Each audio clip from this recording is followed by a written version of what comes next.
வணக்கம். சாதிக்க பிறந்தவர்கள். பாகம் 1. Helen Keller. வாழ்க்கையில் இழப்புக்கள் என்பது இல்லை. ஒன்று போனால் இன்னொன்று வரும். இந்த நம்பிக்கை இருந்தால் வாழ்க்கை வெறுக்காது என்று சொன்னவர் ஹெலன் கெல்லர். அமெரிக்காவில் அலாபாமா மாநிலத்தில் டஸ்கம்பியா நகரில் 1880 ஆண்டு ஜூன் மாதம் 27 ஹெலன் ஆடம்ஸ் கெல்லர் பிறந்தார். இவர் பிறந்து 1.5 வயதாக இருக்கும் பொழுது ஒரு காய்ச்சலினால் பீடிக்கப்பட்டார். இனம் தெரியாத இக்காய்ச்சல் காரணமாக இவரை காப்பாற்றுவது கடினம் என எல்லோரும் சொன்னார்கள். இந்த நிலையில் மருத்துவர்களின் அதி தீவிர முயற்சியினால் ஹெலனின் உயிர் காப்பாற்றப்பட்டது.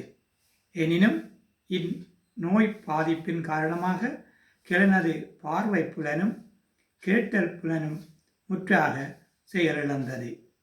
ஹெலன் சிறுமி என்ற காரணத்தினால் அவர் ஏற்கனவே பேசவும் கற்றுக்கொள்ளவில்லை. இதனால் ஹெலன் பேசுதல், பார்த்தல், கேட்டல் என்ற 3 புலன்களும் பாதிக்கப்பட்ட நிலையில் 3 தொடர்பாடல்களும் அற்று காணப்பட்டார். இதனால் இவருடைய சமூக தொடர்பாடல் மிகவும் சவால் மிக்கதாக அமைந்தது.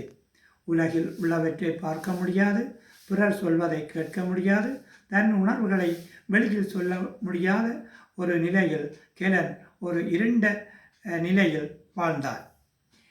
இதனால் ஹெலன் தனது உணர்வுகளை கோபம் ஊடாகவும் பிடிவாதம் ஊடாகவும் வெளிக்காட்டினார்.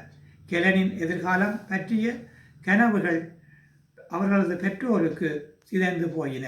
இவரை மீண்டும் மீட்டெடுப்பதற்காக பெற்றோர் கடுமையாக முயற்சித்தனர்.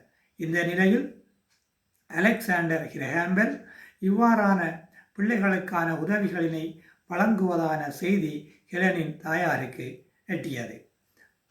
அவர் அலெக்சாண்டர் கிரஹாம் பெல்லை சந்திக்க சென்றார். அலெக்சாண்டர் கிரஹாம் பெல் தொலைபேசியை கண்டுபிடித்த விஞ்ஞானி. இவரது மனைவியார் ஒரு செவிப்புல பாதிப்பு உடையவர்.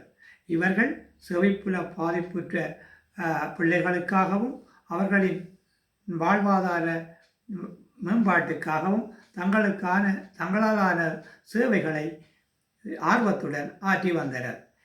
ஹெலனினுடைய தாயார் தொலைபேசியை கண்டுபிடித்த கிரஹாம் பெல்லிடம் ஹெலன் பற்றிய விவரங்களை எடுத்து சொன்னார். அவர் ஒரு பார்வையற்ற பாடசாலையுடன் ஹெலனின் தாயாரினை தொடர்படுத்தி விட்டார். அங்கு அதனூடாக ஹெலனுக்கு ஆன் சலிவன் என்ற ஒரு ஆசிரியை 1887 ஆண்டு மார்ச் மாதம் 3 கிடைத்தார். இவர் ஹெலனை கற்பிப்பதற்கான முயற்சிகளை எடுத்தார். 3 புலன்கள் பாதிக்கப்பட்ட இந்த பிள்ளைக்கு எவ்வாறு கற்பிப்பது என்ற ஒரு சவால் மிகுந்த நிலையில் ஆன் சலிவன் ஹெலனை கற்பிப்பதற்கான வேலைகளினை ஆரம்பித்தார்.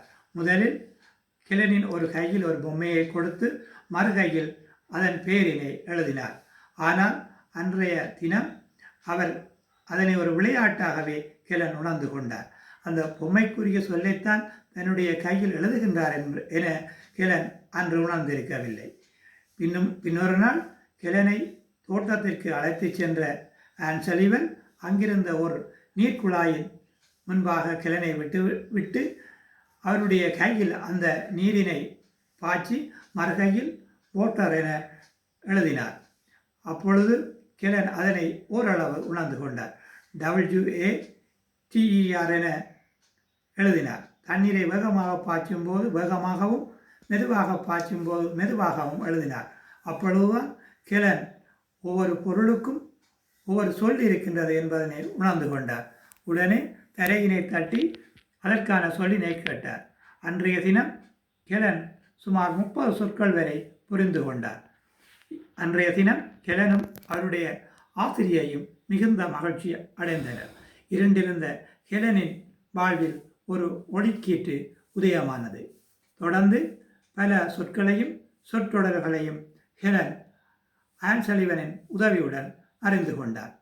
அதனை அடுத்து ஹெலனுக்கு பார்வையற்றவர்கள் பயன்படுத்துகின்ற பிரெயில் மொழி மூலம் கற்றல் செயல்பாடுகள் இடம்பெற்றது.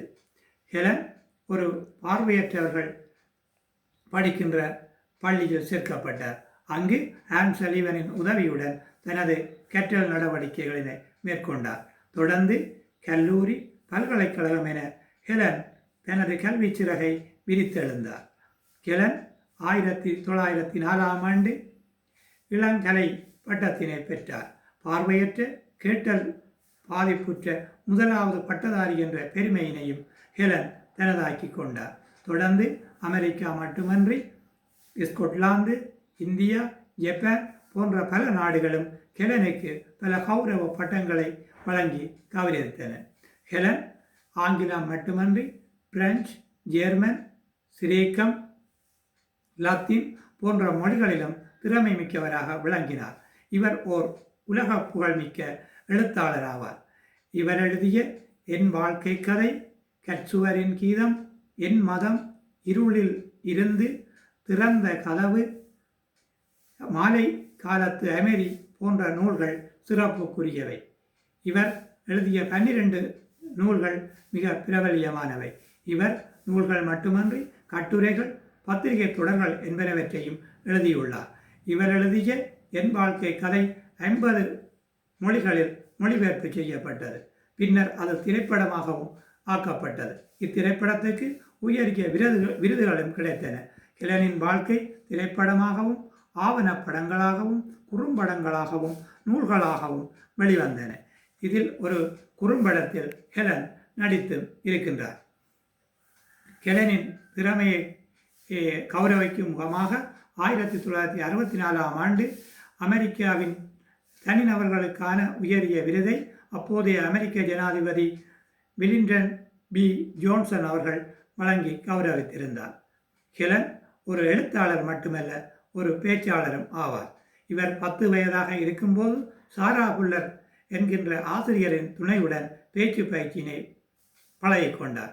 அவர் உச்சரிக்கும் சொற்களையும் வசனங்களினையும் அவர் உதடுகள், நாக்கு, தொண்டை என்பனவற்றை தொட்டுணர்ந்து தான் உச்சரித்து சொற்களை சொன்னார். ஆரம்பத்தில் அவருடைய பேச்சு ஆசிரியைக்கு மட்டுமே புரிந்தது. நாளடைவில் அது பலராலும் ஓரளவுக்கு புரிந்து கொள்ளக்கூடியதாக இருந்தது.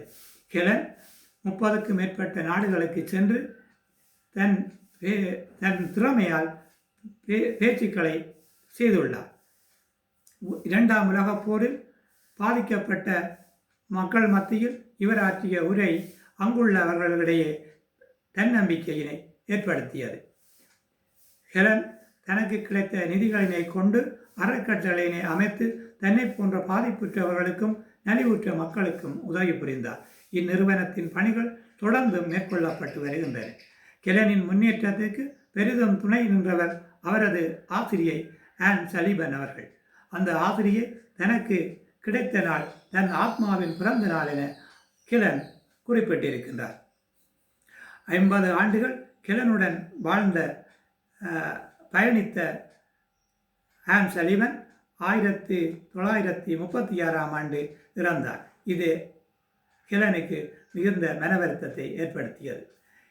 1980 ஆண்டு ஹெலனின் 100வது பிறந்த தினத்தை முன்னிட்டு அமெரிக்க அரசாங்கம் ஹெலன் மற்றும் ஆன் சலிவனை படங்களை உள்ளடக்கிய ஒரு முத்திரையை வெளியிட்டு அவர்களை கௌரவித்திருந்தது. 1968 ஆண்டு ஜூன் மாதம் 1ஆம் தேதி ஹெலன் கெல்லர் மரணமடைந்தார். தனது 88வது வயதில் உறக்கத்திலேயே ஹெலனின் உயிர் பிரிந்தது. ஹெலன் பிரிந்தாலும் அவருடைய நினைவுகளும் புகழும் இன்றும் பேசப்பட்டு கொண்டு இருக்கின்றன. ஹெலனுடைய நினைவு சிலை அவர் பிறந்த ஊரிலே நிறுவப்பட்டுள்ளது. அவருடைய ஊரிலே உள்ள ஒரு வைத்தியசாலைக்கு ஹெலனின் பெயர் சூட்டப்பட்டுள்ளது. அமெரிக்காவிலும் பிற நாடுகளிலும் கெலனுடைய பெயரை தாங்கி பல இடங்கள் வீதிகள் என்பன இருக்கின்றன.